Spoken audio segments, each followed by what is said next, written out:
Hi, everybody. Welcome to this edition of UNLV's Research Files. I'm your host, Gary Waddell. Tonight, we'll talk about the proposed medical school for UNLV.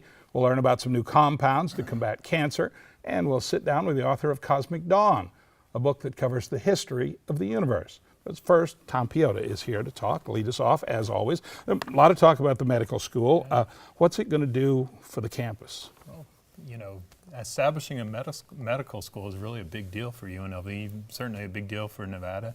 You know, anytime you're establishing a medical school at a university, I mean, not many universities do that. It really allows us to kind of advance where we are as a university, being a top-tier university, both in terms of academic programs, research programs, and, you know, at the end of the day, really helping healthcare in Nevada is really one of the big goals of the medical school. More doctors stay here. Yeah, sure. Doctors in Nevada and doctors in the region also. Yeah.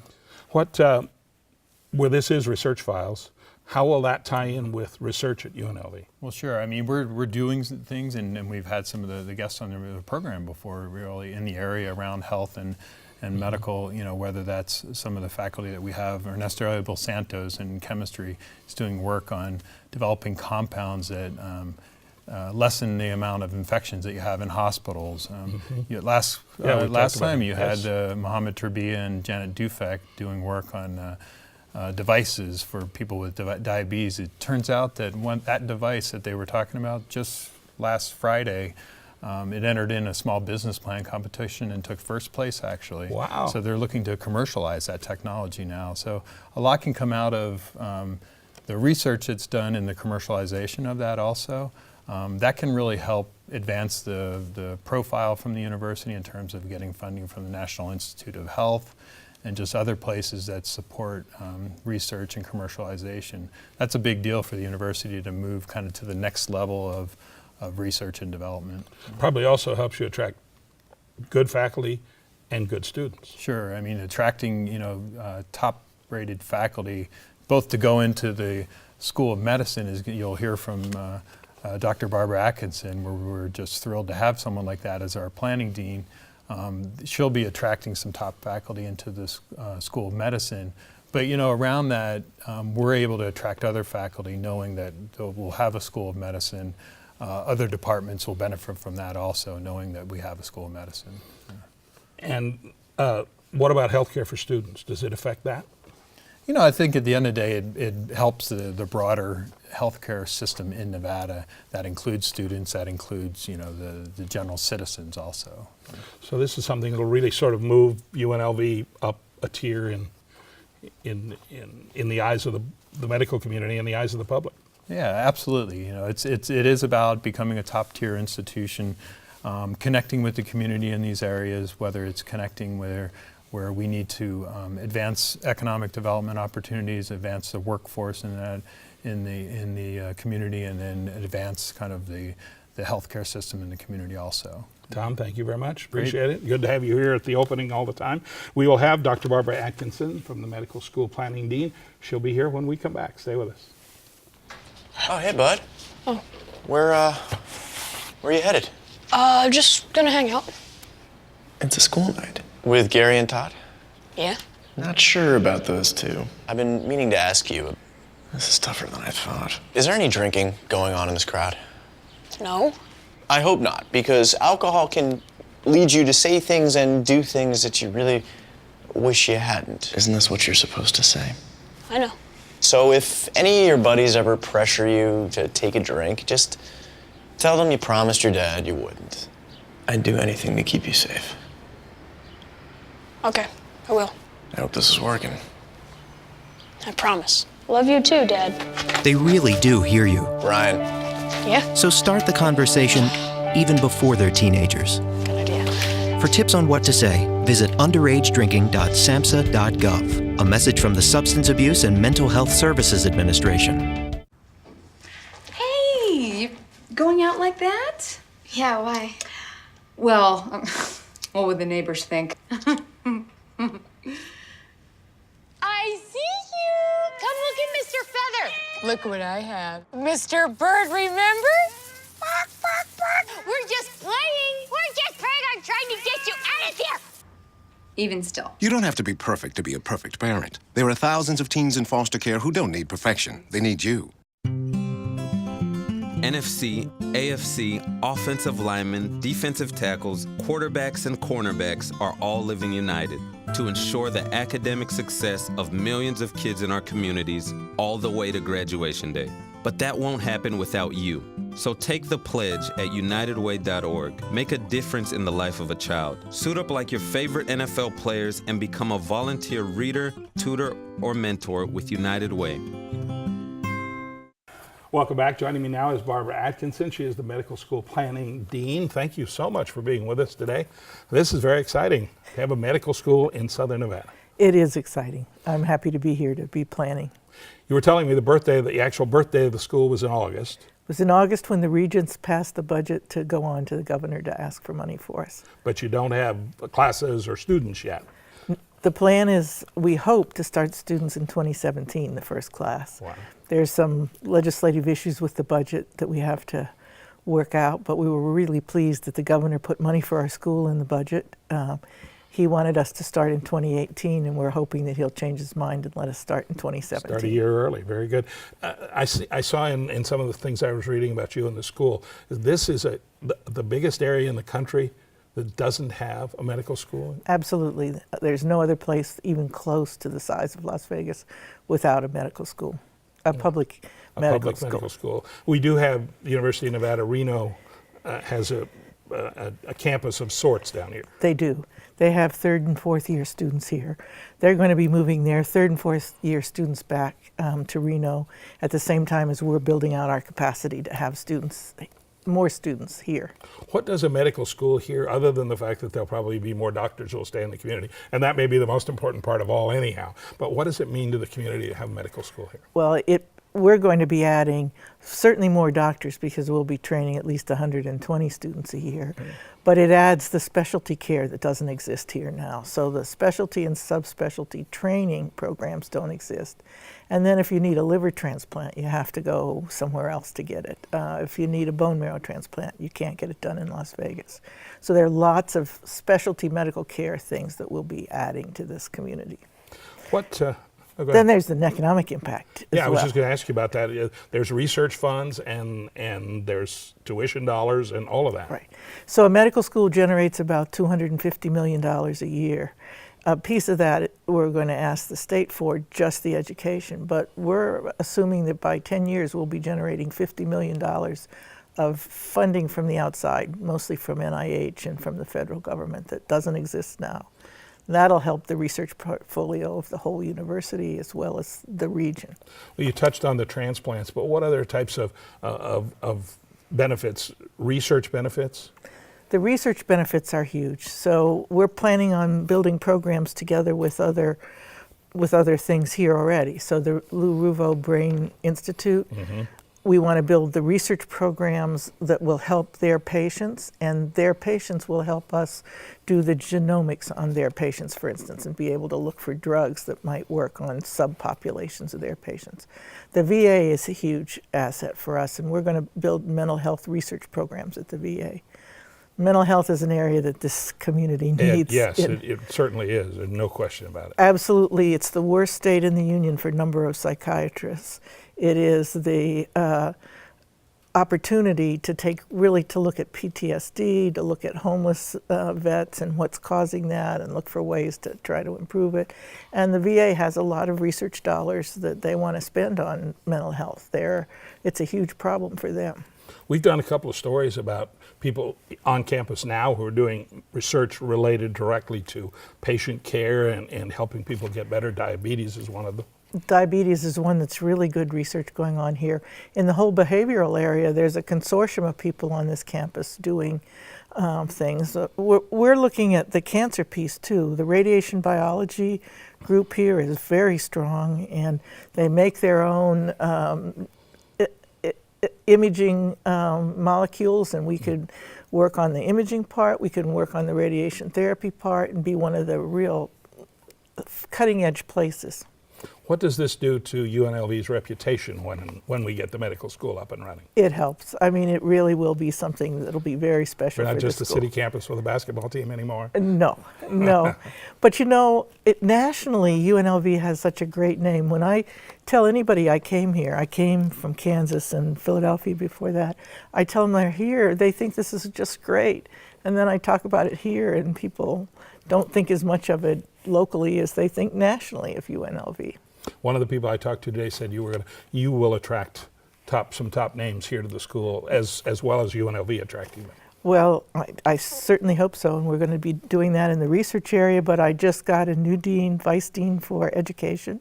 She's been the vice dean for education at University of Washington in Seattle and at New Mexico before that. Mm-hmm. And a new student affairs dean who came from a new medical school, Quinnipiac, and Drexel before that, where he was the associate dean for student affairs and student admission. So already it's been pretty easy to attract people here. You mentioned Lou Ruvo a little while ago, but you're looking for other partners in the community as well, I assume. Absolutely. The cancer program, the VA, the heart program. There's a pediatric cardiology group at Sunrise Hospital that's outstanding and does research here on the UNLV campus, so we'll be working with them. Orthopedic surgery, we're going to be working with the engineering school and the orthopedic surgeons to really build an orthopedic surgery research program. So we've got exciting several stuff. areas. Barbara, thank you so much. We'll be watching, and of course we hope you get 2017 as well. Thank you. Thank you very much. We'll be pulling more from the research files when we come back. Please stay with us. I remember the moment clearly. I'll never forget that moment. As long as I live. I realized at that moment, when we first saw the damage, these people really needed us. And I was going to make a difference, right here in my community.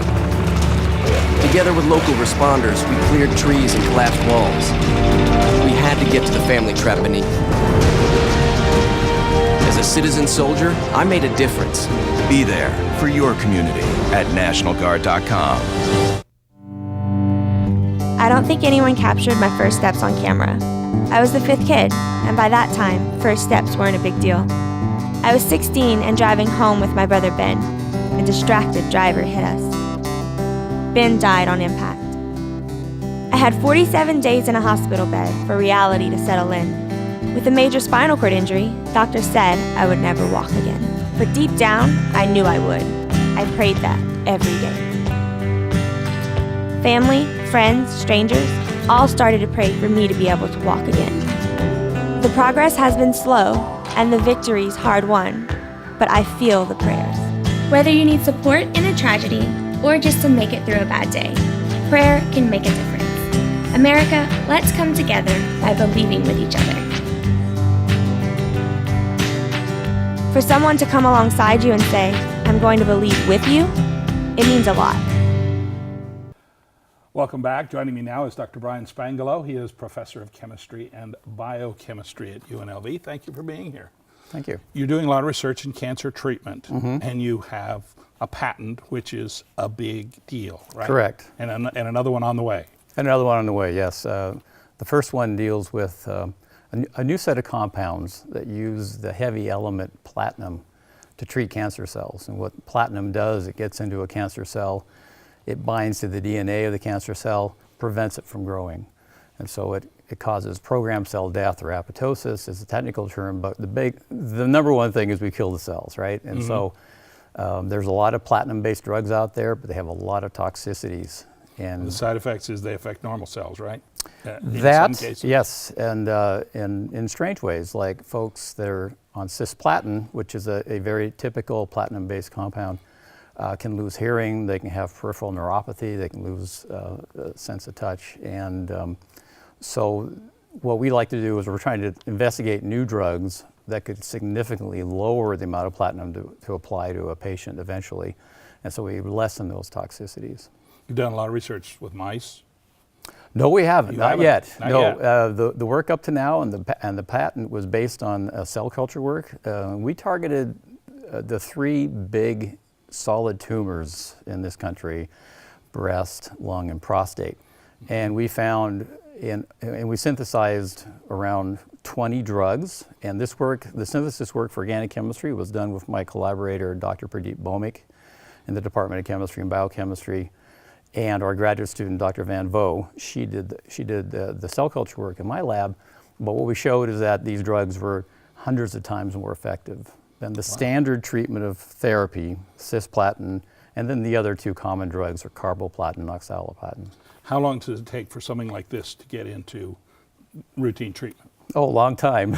Yeah, right. You got to hold off. You got to hold off. So hang on for a while. we're at the basic science stage right now, and the next step is animal treatment, like you mentioned. We do know it's not toxic to mice. That is for sure. And what we'd like to do is to see if it'll shrink tumors in some sort of animal model. That would be the next stage. How significant is the patent? Very significant. For UNLV and for your program? Yeah, very significant. We would hope to have collaborators help us develop that patent and take these drugs to the as far as we can. Right now, what we're trying to understand in my lab is the signal transduction. What happens to the cells? How do they respond to the drugs? We measure proteins, we measure their activation levels, and we need to do that so we know how the cells die in response to these platinum-based drugs. And once we get that, we'll have a better idea of maybe designing even more compounds that'll target the proteins that we think are being targeted by the drug. Sounds like you're onto something. Where does your research just continue along these lines? Do you do other things as well? No, this is a handful. This is a handful. Sounds like it. The second patent application, which is a provisional patent, uses a different oxidation state of platinum. Anyway, the electrons around the heavy element are slightly different in these other compounds. And we're finding they're even more successful than platinum or cisplatin in killing the human cancer cells. Well, for all sorts of good reasons, we wish you luck. Well, thank you. Thank you. Yeah, we hope that your research is a huge success and that it becomes usable, and that one day we get a handle on this. The use of new drugs to lower the toxicity, that is the #1 main outcome for this research, and we're really hopeful for it. And this goes out to pharmaceutical companies and all when and if the research is finished. That's correct. Yeah, there's a really growing need for new chemotherapeutics, and the reason is that cisplatin and others have reduced efficacy for tumors. They get pumped out of the tumor cells and so forth. They become resistant to them, and so having a new set or class of compounds will circumvent that problem. Well, we wish you a lot of luck. All right, thank you. Thank you very much for being with us today. You bet. We appreciate it. Dr. George Rhee, professor of physics and astronomy, will join us when we come back. Thank you for calling your GED Pep Talk Center. All right, now, are you ready for your GED Pep Talk? Being nervous is okay. It just shows that you're serious about getting your diploma. A lot of things are scary. Heck, I'm scared of clowns. No quiero ir. Danny, no lo puedo hacer. DMC, life in your pep talk style. Just keeping it real, Debs, just keeping it real. Whatever motivation you need, we've got a pep talk for you.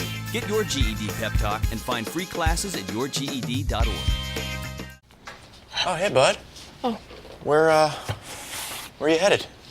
Just gonna hang out. It's a school night. With Gary and Todd? Yeah? Not sure about those two. I've been meaning to ask you. This is tougher than I thought. Is there any drinking going on in this crowd? No. I hope not, because alcohol can lead you to say things and do things that you really wish you hadn't. Isn't this what you're supposed to say? I know. So if any of your buddies ever pressure you to take a drink, just tell them you promised your dad you wouldn't. I'd do anything to keep you safe. Okay, I will. I hope this is working. I promise. Love you too, Dad. They really do hear you. Ryan. Yeah? So start the conversation even before they're teenagers. Good idea. For tips on what to say, visit underagedrinking.samhsa.gov. A message from the Substance Abuse and Mental Health Services Administration. All the preparation, the training, it all comes down to this. To be a winning team, you have to work like a winning team. We have a job to do out here today. Some people think it's about muscle, but it's really about heart. A lot of heart. My team depends on me. And my team is 50,000 strong.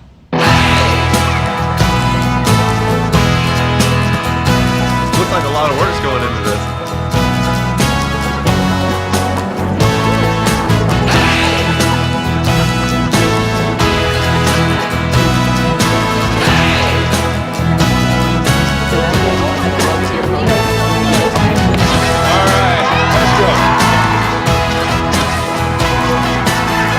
This is what it feels like to be part of a team.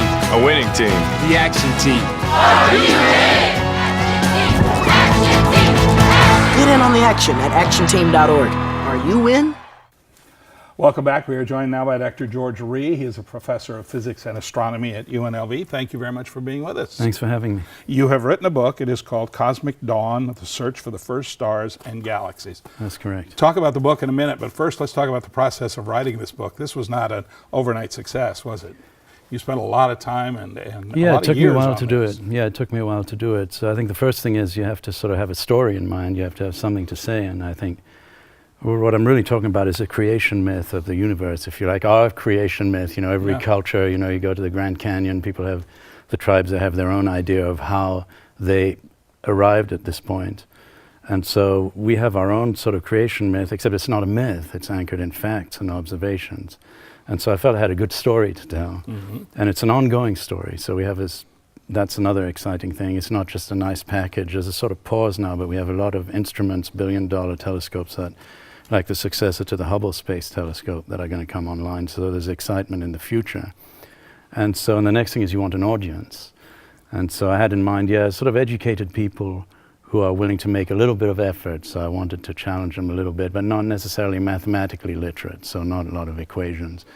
And I had someone in mind. It's easier to write with someone in mind. So I had my neighbor who's a big fan of science. So I was thinking of him, I was imagining, because I talked to him anyway. And so that helped me sort of picture who I was writing for. And finally you think, well, yeah, you give people a lot of facts, you know, the distance to the nearest galaxy and that kind of stuff, and, you know, the age of the universe, but what do you want to leave them with? So certainly knowledge, but I think also a sense of wonder at the place that we live in this amazing universe. And you can get an instant sense of wonder by going out at night and looking at the stars, and you can go, oh, that's amazing, you know, we have these dark skies here outside Vegas. But you can get a deeper sense of wonder when you know how far away they are, the naked eye stars. You're seeing them as they were thousands of years ago, for example. You can see an object with your naked eye, the Andromeda galaxy, as it was 2 million years ago. You know, how can you not be amazed without even a telescope, just with your naked eye? I grew up in central Nebraska, so the skies were dark. Right. But I was coming back from Arizona one night, and I pulled into the Temple Bar Road and drove there down you go. about That's a mile the place, and got off, and I saw something I hadn't seen in years, the Milky Way. The Milky Way is staggering. And it's just amazing that the things you can see. So the book is really, in some sense, about the origin of the Milky Way. How did it come into existence, you know? When did it form? How did these stars get assembled? It's a question we haven't answered entirely, but we made a huge amount of progress in the last 20 years. So Carl Sagan, I think, brought astronomy to the masses. Yeah. Yours is the next step. Yeah, that's the attempt to, again, I think, to leave people with a sense of wonder and also an appreciation for the ongoing discoveries. The subtitle of the book was The Search for the First Stars and Galaxies. So it's a little bit maybe like Winnie the Pooh with the Heffalump story. I don't know if I was always inspired by those stories. But so they're wandering around, you know, and they see these tracks in the snow. And they're like, I think Winnie the Pooh, one of them thinks it's a heffalump, you know, this animal which has never been seen, but we've seen the tracks. So we've seen the sort of footprints of these first stars and galaxies, but we haven't seen the thing itself. And with this new generation of telescopes, we think we can find them with the successor to Hubble, the James Webb Space Telescope. So it's kind of an exciting time, you know, to make this discovery. I've also visited the Very Large Array in New Mexico. Oh yeah, I've used that for my research. But they tell me that one of the things they said about it, and I thought it was fascinating, was that almost never do they bring somebody in to do research with that they don't see something they haven't seen before, or don't learn something they didn't know before. Right, yeah, that brings us to another fascinating aspect of this journey of writing this book, I think, was how are discoveries made? You know, what's the nature of discovery? And I learned something that I hadn't realized before by sort of reading and exploring, is that actually a lot of the discoveries in astronomy, we sort of piggybacked on defense research, which I hadn't realized. So the rockets that we used to launch satellites were developed for military purposes. In the 20th century, we've opened sort of windows on infrared, you know, detectors, whole new areas of astronomy that we didn't know, which were all developed for military purposes, and that's been a huge boon to astronomy. And my second point is that because a layman might say, well, okay, there's lots of stars up there, you know, at Temple Bar you see these stars. Well, who needs, you know, to discover another 5,000 stars?